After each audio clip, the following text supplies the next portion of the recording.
Balai Polis dan kuartus warga PDRM di kawasan luar bandar bakal berwajah baharu susulan peruntukan tambahan RM150 juta yang diumumkan kerajaan. Ini memandangkan masih terdapat Balai Polis dan kuartus keluarga pasukan keselamatan itu berada pada tahap tidak memuaskan, kurang kondusif serta boleh mengundang bahaya jika usaha membaik pulih dan menaik taraf kemudahan tidak dilakukan segera. Ketua Polis Daerah Rompin, DSP Muhammad Az-Zahari Mukhtar berkata, peruntukan tambahan itu amat tepat pada masanya, terutama ketika IPD Rompin yang sedia ada dilihat tidak lagi mampu menampung jumlah anggota dan pegawai bertugas serta keadaan kuartus perlu dibaiki. Di bawah pentadbiran saya, terdapat 3 balai yang telah dapat peruntukan pembaikan daripada peruntukan tersebut, iaitu Balai Polis Tioman, Balai Polis Cendrawasih serta Balai Polis Tun Razak. IPD yang wujud pada masa ini adalah daripada tapak asal Balai Polis Kuala Rompin. Dengan kata lain, tidak sesuai lagi untuk kekuatan dengan pejawatan yang ada sekarang.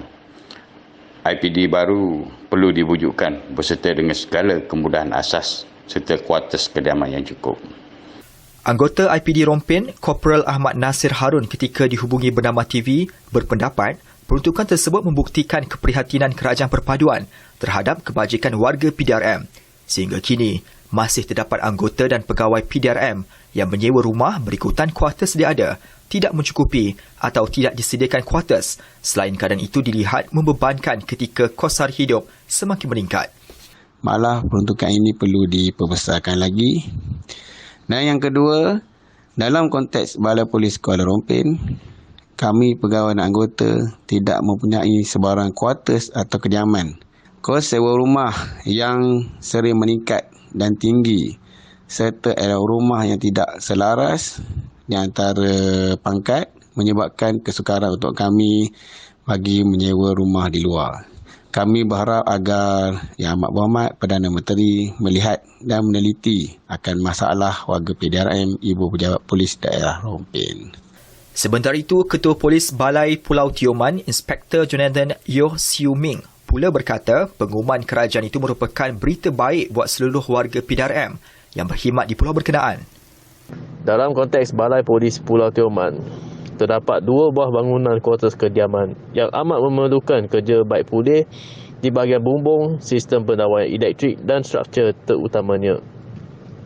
Bangunan sedia ada sudah tidak selesa untuk didiami, tetapi oleh kerana faktor kekurangan kuartus kediaman yang sedia ada, anggota saya terpaksa untuk terima keadaan bangunan yang sedia ada. 15 Julai lalu, Perdana Menteri Datuk Seri Anwar Ibrahim mengumumkan peruntukan tambahan RM150 juta bagi tujuan penyelenggaraan dan naik taraf infrastruktur milik PDRM serta jabatan penjara di seluruh negara. RM45 juta juga diluluskan khusus untuk kerja pembaikan dan menaik taraf serta perolehan di 117 pos kawalan pasukan gerakan AM dan RM40 juta bagi infrastruktur serta fasiliti berkaitan Eskom. RM50 juta turut diluluskan bagi penyelenggara kuartus PDRM yang mengalami kerosakan lantai pecah dan tandas bermasalah.